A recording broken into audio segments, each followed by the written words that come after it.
doctor. Sí, ya empezaremos. No es un tema muy complicado, tampoco es largo, o sea que de todas maneras no deja de ser importante.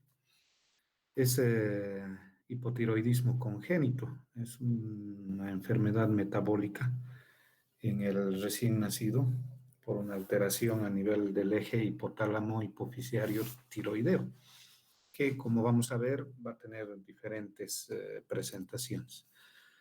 Se debe a la deficiencia de la hormona tiroidea, que puede estar incluso antes del nacimiento, ¿ya? Habitualmente, una vez que los pacientes con hipotiroidismo congénito muy evidente, incluso en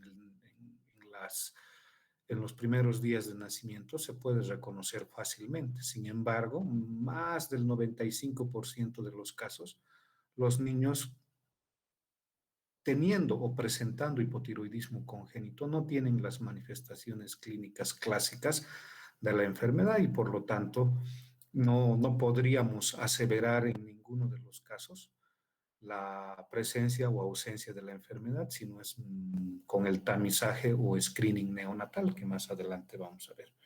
Al ser asintomáticos y tener un gran porcentaje de pacientes que vienen sin síntomas evidentes. Entonces, desde hace un tiempo atrás, el Ministerio de Salud ha tomado como política nacional de salud el hecho de realizar precisamente la pesquisa neonatal del hipotiroidismo congénito. Y eso ha ayudado bastante porque, como vamos a ver, tiene el hipotiroidismo una repercusión sobre el desempeño de la persona, sobre el coeficiente intelectual que puede alcanzar una persona.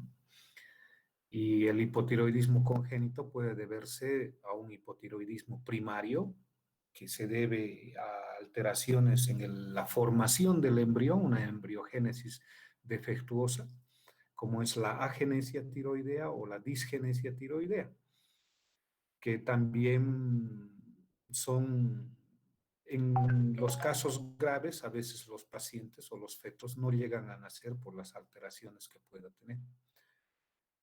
Este hipotiroidismo primario también puede considerarse como un error innato del metabolismo, donde se denomina dishormogénesis, que puede deberse a un defecto en la captación de yoduro, defectos en la iodación, resistencia periférica aumentada, un bocio endémico y una ingestión materna de bociógenos, de medicamentos que podrían en el producto o en el feto producir alteraciones hormonales.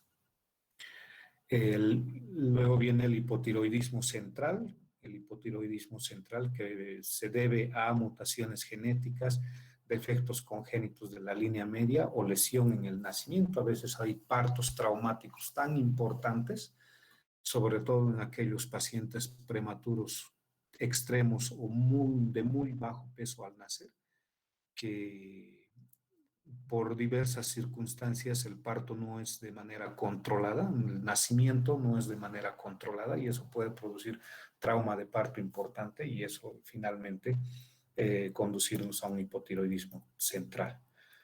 Ya habíamos mencionado de la disgenesia tiroidea, que es la más frecuente y la más importante. Podríamos hablar de disgenesia tiroidea cuando presenta nuestro paciente agenesia, que es ausencia total de la hormona de la glándula tiroidea. Hipoplasia es una disminución del tamaño y por lo tanto de la función de la glándula tiroidea. Y la ectopía, o por trastornos de la migración de las células en las etapas iniciales de la embriogénesis. Ustedes saben de que el feto se va desarrollando a través de las semanas y existe migración celular de uno u otro orden para que se vayan formando diversos órganos, ¿no es cierto? Y esta ectopía tiroidea puede, o sea, en realidad la glándula no se localiza en la región anterior del cuello, sino más bien en este caso una localización que es sublingual en la mayoría de los pacientes. Y al tener una localización sublingual, tiene un funcionamiento o una función también defectuosa. Fíjense, una publicación que han mostrado el porcentaje del hipotiroidismo primario como alteración glandular. Habíamos dicho que la disgenesia causada por la agenesia o ausencia de glándula tiroidea, que se denomina atideosis, tienen porcentajes que van entre el 60 y el 65%, mientras que la dishormogénesis, una alteración hormonal, solo el 10% de los pacientes. Podríamos nosotros considerar y recordar tal vez algunos de los factores importantes en los cuales, funciones importantes en las cuales interviene la hormona tiroidea. Y básicamente la hormona tiroidea tiene una actividad de manera generalizada, global, en casi todas las células del organismo, tiene una actividad en diversa proporción, una actividad a nivel celular. La hormona tiroidea va a tener efectos profundos sobre el desarrollo y el crecimiento neurológico, por ejemplo. De ahí la importancia del diagnóstico inicial de un hipotiroidismo congénito. Actúa sobre el metabolismo de la célula y sobre el consumo de oxígeno de la célula. Y obviamente el metabolismo celular está prácticamente presente en la totalidad de las células y por lo tanto, como les decía, la ausencia o disminución de la hormona tiroidea va a producir también una disfunción parcial o disfunción casi total de las células y por lo tanto cada una de ellas va a tener una función menos específica y menos completa. Actúa en la termogénesis, en el índice metabólico de muchos procesos funcionales, ¿no es cierto? Va a tener repercusión clínica que es evidente y objetiva en muchos de los pacientes. Las alteraciones hipotiroideas son, cuando están presentes en los pacientes, realmente es bien difícil de dejar pasar porque se presentan con clínica tan florida que puede uno diagnosticar a veces de manera clínica sin la necesidad de pruebas de laboratorio. Este funcionamiento a nivel neurológico, el metabolismo neuronal, hace de que las hormonas tiroideas tengan actividad sobre la neurogénesis, sobre la migración neuronal, la formación de axones y dendritas, la mielinización, sinaptogénesis, regulación y liberación de neurotransmisores específicos. Y si ustedes ven esta diapositiva, prácticamente las funciones mentales más importantes están controladas por un buen funcionamiento neuronal. O sea, está claramente demostrado que la ramificación de las dendritas y de los axones neuronales y las conexiones que pueda tener las neuronas entre sí van a determinar el coeficiente intelectual de las personas, ¿no es cierto? Hace bastante tiempo, en los años 70, hicieron un estudio de aquellos pacientes con desnutrición de tercer grado y determinaron y demostraron que había una ausencia o una disminución importante de estas conexiones interneuronales a través de los axones y de las dendritas. Y obviamente la mielinización estaba incompleta y eso hacía de que los pacientes con desnutrición severa podrían tener menos desarrollo neuronal y por lo tanto su desempeño con un coeficiente intelectual mucho más bajo. Sucede de una manera muy parecida a lo que es el hipotiroidismo congénito. Si bien no es tan frecuente como menciona en esta diapositiva, fíjense, uno cada 3.500 o 4.000 nacidos vivos, podría uno decir, bueno, no deberíamos preocuparnos porque nuestra tasa de natalidad tampoco es tan importante en nuestro medio. Sin embargo, las características o componentes epidemiológicos se traducen precisamente en estos valores que son de orden no más de orden estadístico, ¿no? Uno cada 3.500, cada 4.000, bueno, pues no me tocará a mí, no me tocará en la familia, no me tocará como médico ni nada, ¿no? Pero el detalle es ya cuando la estadística se convierte en un paciente propio o en una persona muy allegada a nosotros, ¿no? Ahí ya como que la estadística no vale para nosotros. De ahí es la importancia de detectar de manera temprana. Esta incidencia se hace mucho más frecuente en aquellos pacientes que tienen síndrome de Down. Uno cada 140 pacientes va a tener hipotiroidismo congénito asociado al síndrome de Down, pero aquí hay que tener una asociación entre ambas enfermedades, tanto el síndrome de Down, que produce una disminución del coeficiente intelectual, como el hipotiroidismo congénito, que también produce alteraciones neuronales en el desarrollo neurológico.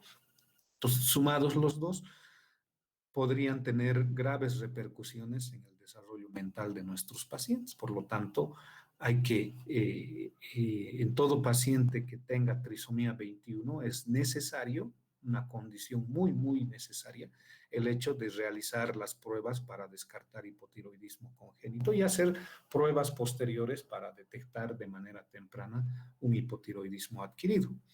Entonces, en el Down se presenta con mucha más frecuencia. Las mujercitas un poco más, con una frecuencia de 2 a 1 contra los varones. Y estos problemas de hipotiroidismo secundario que se produce en la hipófisis o hipotiroidismo terciario que se produce a nivel del hipotálamo son mucho más raros, ¿no es cierto? Habitualmente se debe a lesiones primarias a nivel de la glándula tiroides. Y por lo tanto tener tal vez un hipotiroidismo secundario por una malformación a nivel del hipotálamo o de la hipófisis se hace cada vez menos frecuente y por lo tanto deberíamos concentrarnos en alteraciones locales de la glándula. ¿Cómo, cómo deberíamos hacer nosotros el diagnóstico de hipotiroidismo congénito? Lo más importante, quizás el pilar fundamental en el diagnóstico es la pesquisa neonatal. Pesquisa, tamizaje, screening neonatal, eso quiere decir que a todos recién nacidos se le debe realizar la prueba para determinar la cantidad de TSH neonatal que pueda tener nuestro paciente. Y eso nos orientaría hacia o nos dirigiría el resto de los exámenes que deberíamos solicitar en caso de que encontremos alguna alteración. La anamnesis, cosa que no debemos olvidarnos porque deberíamos tener antecedentes sobre la familia, sobre hermanos que tal vez con el mismo cuadro, la procedencia que pueda tener la persona. En nuestro medio hay regiones o localidades que son endémicamente un poco con mayor frecuencia, sobre todo en el Valle Alto, ya donde se observa tal vez con mayor frecuencia recién nacidos procedentes de esas zonas con hipotiroidismo congénito. El examen físico, que al principio podríamos nosotros encontrarnos con un examen físico prácticamente normal, porque si viene de manera asintomática en el 95% de los casos, entonces como que podríamos dejar pasar a los pacientes y más allá cuando ya presenten clínica ya evidente, podría ser demasiado tarde. Finalmente, deberíamos realizar exámenes de laboratorio que son complementarios a nuestro criterio o a nuestro juicio clínico.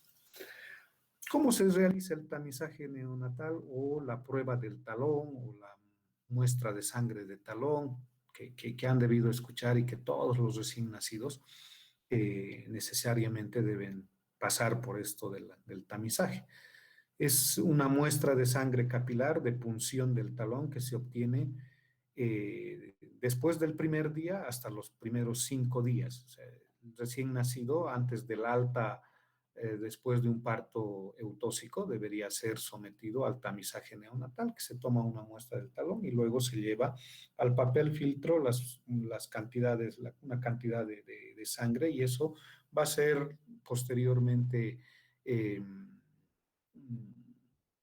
examinado bajo espectrofotometría o algunas otras técnicas de laboratorio que van a tratar de identificar la cantidad de TSH que tiene el paciente y los resultados alterados quizás tengan que pasar por una nueva evaluación.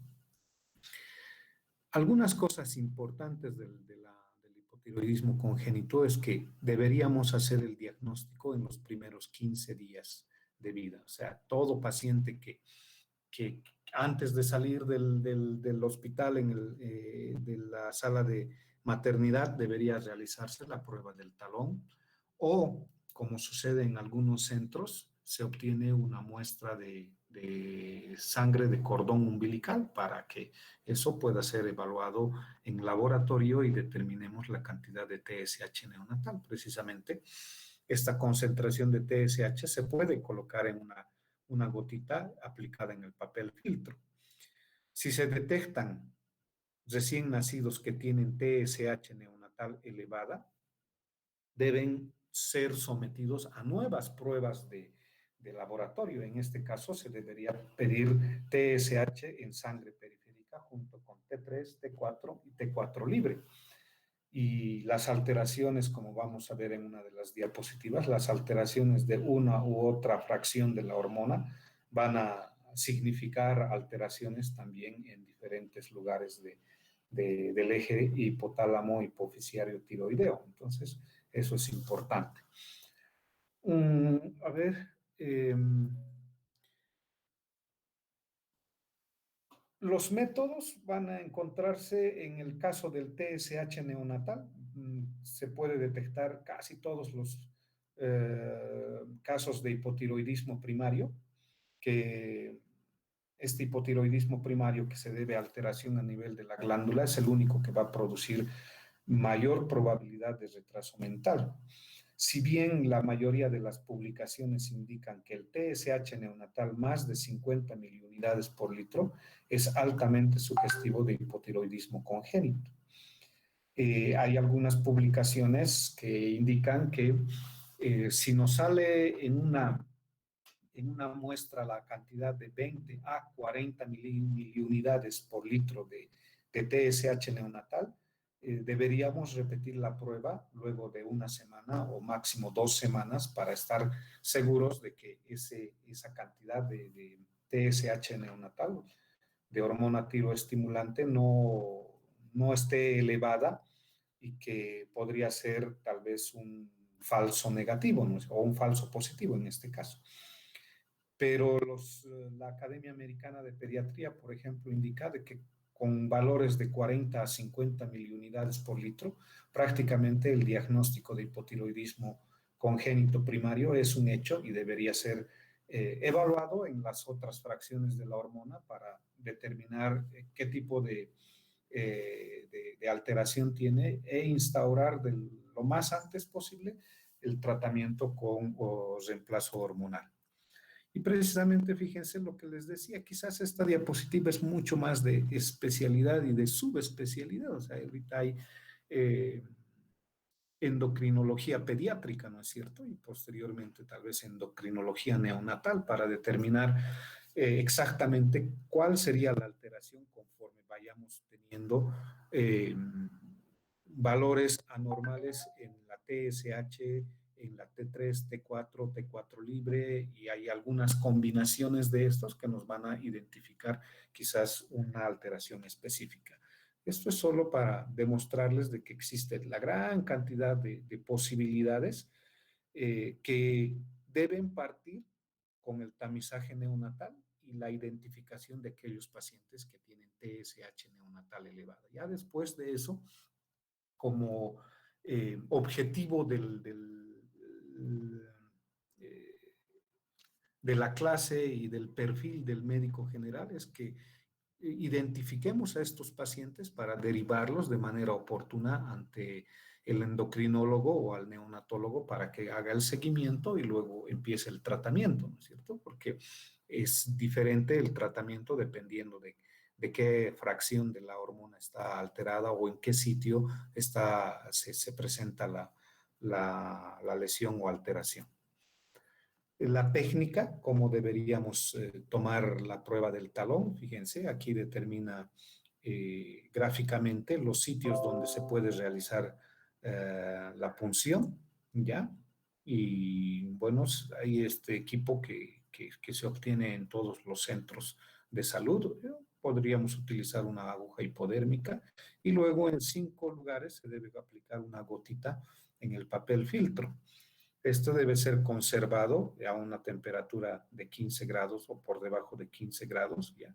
Sin exposición al sol, a calentadores, y no debemos apilar como monedas eh, la, las muestras obtenidas porque obviamente puede haber no contaminación, sino más bien mezcla de las muestras de uno u otro paciente y al final podríamos omitir algún tipo de diagnóstico. Este es el algoritmo, esto sí como que es un poco más resumido, el algoritmo para el diagnóstico del hipotiroidismo congénito, fíjense. Un recién nacido al que se ha realizado el tamizaje para hipotiroidismo, cuando la T4 está menos del 10%, la TSH neonatal elevada, que es lo que pedimos habitualmente, TSH neonatal elevada, más de 20 o más de 40 miliunidades por litro, como les vuelvo a mencionar, ya podríamos ir determinando probables diagnósticos. Aquí un diagnóstico de hipotiroidismo primario confirmado, un hipotiroidismo central confirmado que va a requerir otro tipo de manejos. Quizás va a necesitar realizarse una ecografía de tiroides para determinar forma, tamaño de la glándula o la presencia de ectopía glandular en otras zonas, como les había mencionado, la zona sublingual, todo eso que el manejo ya va a ser posterior y de especialidad o de subespecialidad. Clínicamente, ¿qué es lo que vamos a encontrar en nuestro paciente? Fíjense. Habitualmente estos niños tienen eliminación tardía del meconio, o sea, nacen y están hasta 2 o 3 días sin eliminar el meconio y los papás a veces hasta se sorprenden porque no, una manifestación que ellos indican es la que no ha tenido deposiciones en 2 o 3 días. Eso ya debería alertarnos. La hipotermia o la piel fría, que como les decía, el metabolismo general está disminuido, por ende, nuestro paciente puede tener estas manifestaciones. Habíamos hablado de la ictericia prolongada en aquellos pacientes con hipotiroidismo, aquellos que tienen más de 14 miligramos por decilitro en el día 10, en el día 14, también debería hacernos sospechar de hipotiroidismo congénito. El tono de voz es muy grueso, un llanto ronco como indica. Habitualmente el cordón umbilical debería caerse entre el día 5, 7, máximo en el día 10 de vida. Estos pacientes permanecen con el cordón umbilical incluso más allá de la segunda o tercera semana. Y son unos, como en alguna oportunidad se denominan gigantes de barro. Tienen un peso elevado, son como que edematosos o mixedematosos porque están edematizados precisamente por mayor cantidad de retención de líquidos.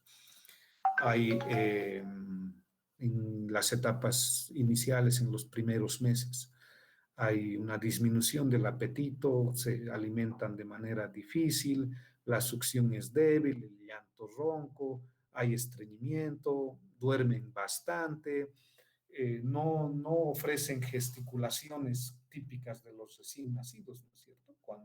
Cuando llora el recién nacido es característico la gesticulación que puede uno evidenciar en los recién nacidos sanos. Esto de la piel marmórea es precisamente por esa disminución del metabolismo celular y una disminución de la irrigación a zonas periféricas.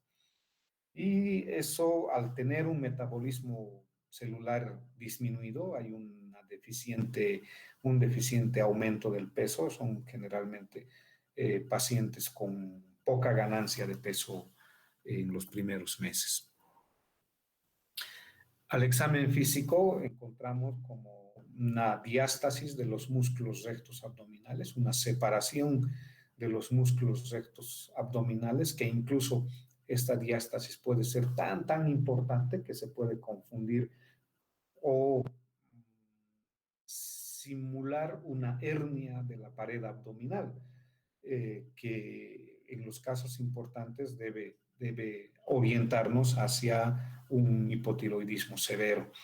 Hay hernia umbilical, los pliegues cutáneos son gruesos, tienen una facies grotesca, como les decía hace rato, son poco expresivos, tienen gesticulaciones muy vagas, habitualmente están ahí sin cambios en las gesticulaciones de nuestro paciente. Pobre incremento de peso, lo volvemos a repetir.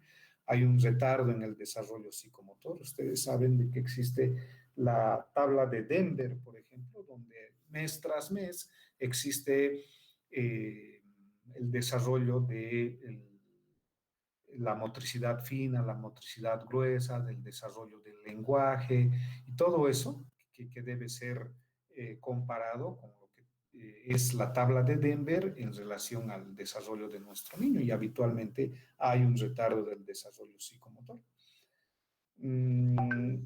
La erupción dental normalmente debería empezar entre el sexto y el octavo mes. En estos niños pueden tener una erupción dental retrasada entre el mes 12, 14, 16, y eso precisamente es por ese metabolismo que les había mencionado.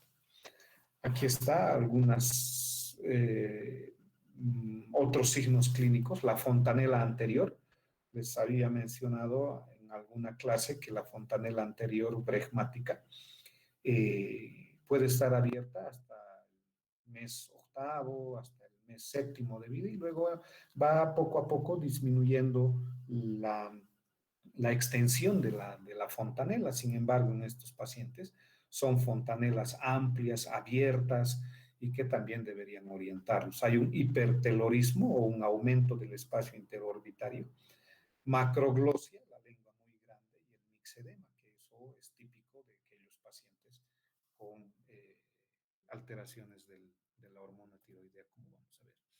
La ictericia prolongada, como se ve en este niño, la hernia umbilical, la piel es reseca, los pliegues cutáneos son también gruesos. Entonces, esas características nos deberían orientar para determinar, fíjense, ictericia, hipertelorismo, macroglosia, cosas que se presentan en este tipo de pacientes. Una postura hipotónica, con facies mixedematosa, distensión abdominal o hernia umbilical, en este caso un paciente de 3 meses de edad con un hipotiroidismo congénito no tratado.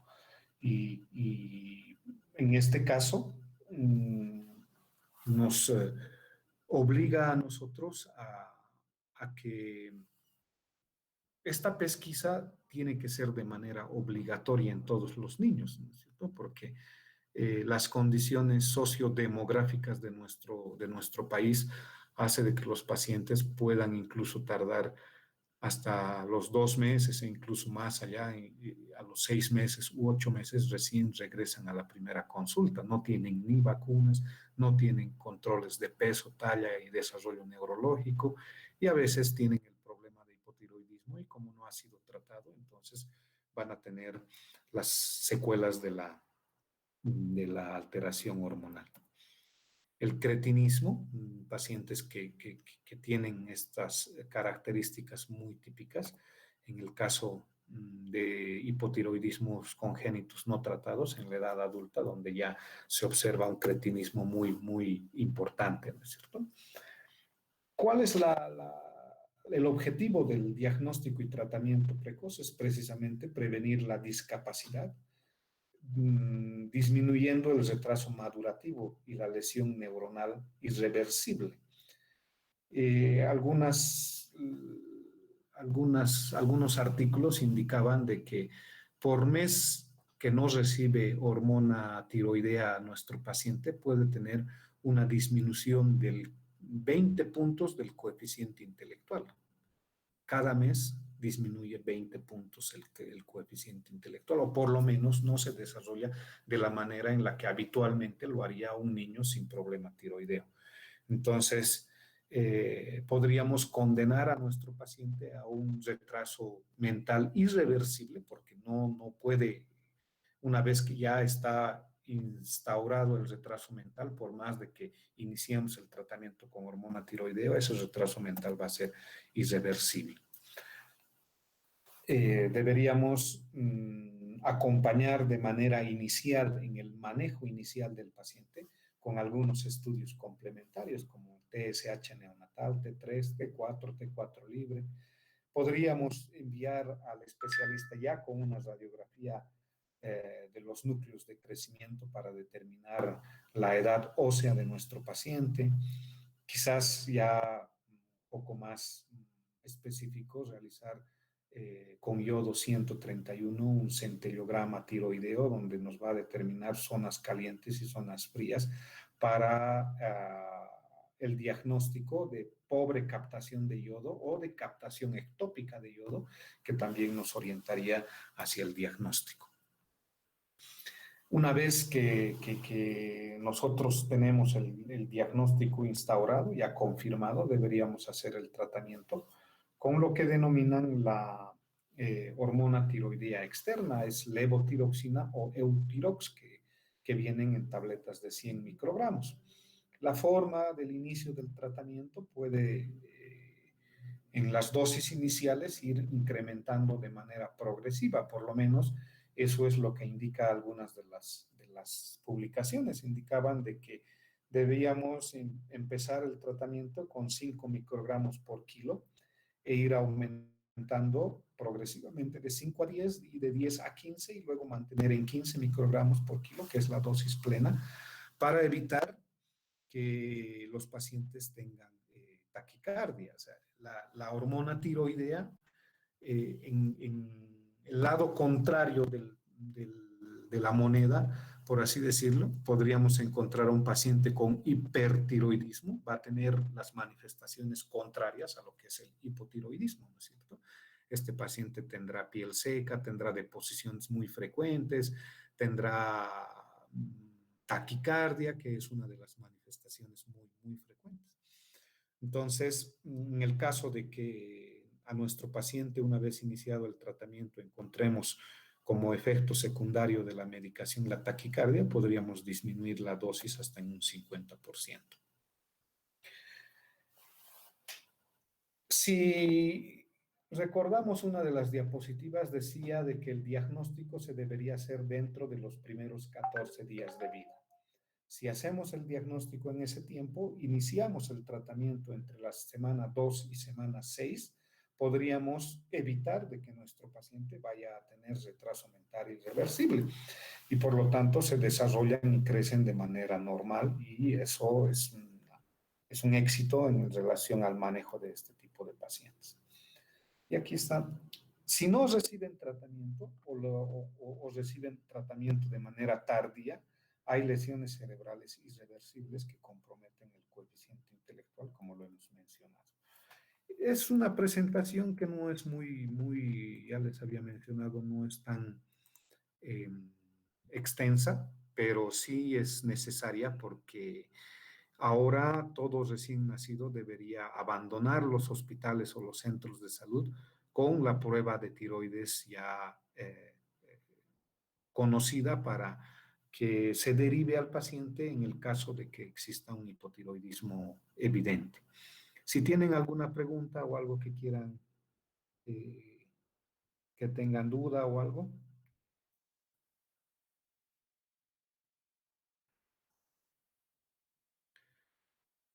O ya están muy cansados por las clases teóricas que están pasando muy seguidas.